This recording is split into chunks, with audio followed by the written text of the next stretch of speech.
nouveau protégé de Ferrari, Callum Ilott a remporté une superbe victoire dans la course qualificative du Grand Prix de Macao grâce à un excellent dépassement sur Joel Eriksson pour la première place. Ilott, qui s'est qualifié troisième, a pris la deuxième place au départ, et n'était qu'à 1,127 secondes du pollement Eriksson à la fin du premier tour. L'écart est resté stable lors des 3 premières boucles, mais Ilott a ensuite réduit l'écart sur la motopark du jeune pilote BMW, et a pris son aspiration à la fin du 5e des 10 tours. L'Anglais a immédiatement tenté de doubler par l'extérieur à Lisboa, sans succès. Au début du 7e tour, il était sur une telle lancée, qu'il a pu s'immiscer à l'intérieur dans la courbe de Mandarin, qui se passe à fond, les deux pilotes montrant une belle intelligence, dans cette bataille propre pour la première place. Eriksson a essayé de reprendre l'avantage à Lisboa, en vain.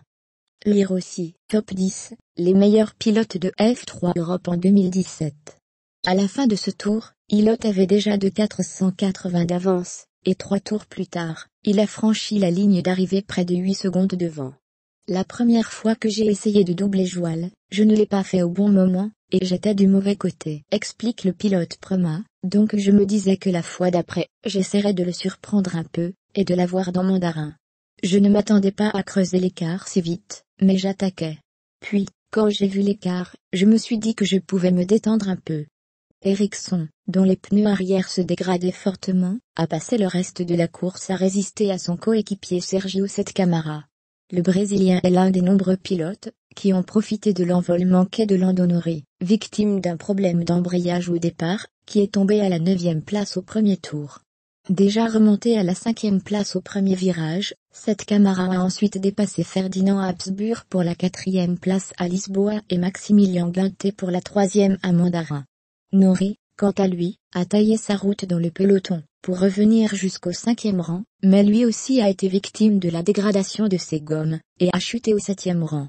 C'est également le cas de Dantic Tom, qui a signé le meilleur tour en début de course, mais a rétrogradé à la 8e place.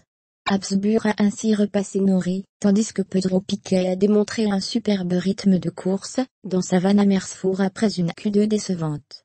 Une fois qu'il a doublé Yusuke Kiguchi, Piquet a rapidement rattrapé le groupe qui le devançait et a pris l'avantage sur Norris et Tictum pour la 6e place.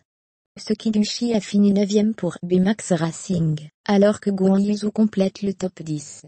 Mick Schumacher était 7e en début de course, mais a commis un blocage de roue à Lisboa, alors qu'il tentait de dépasser Habsburg pour la 6e place, et a dû emprunter l'échappatoire, reprenant la piste en fond de peloton. Rappelons que le classement de cette course constitue la grille de départ du Grand Prix de Macao, épreuve phare de cette Coupe du Monde de F3.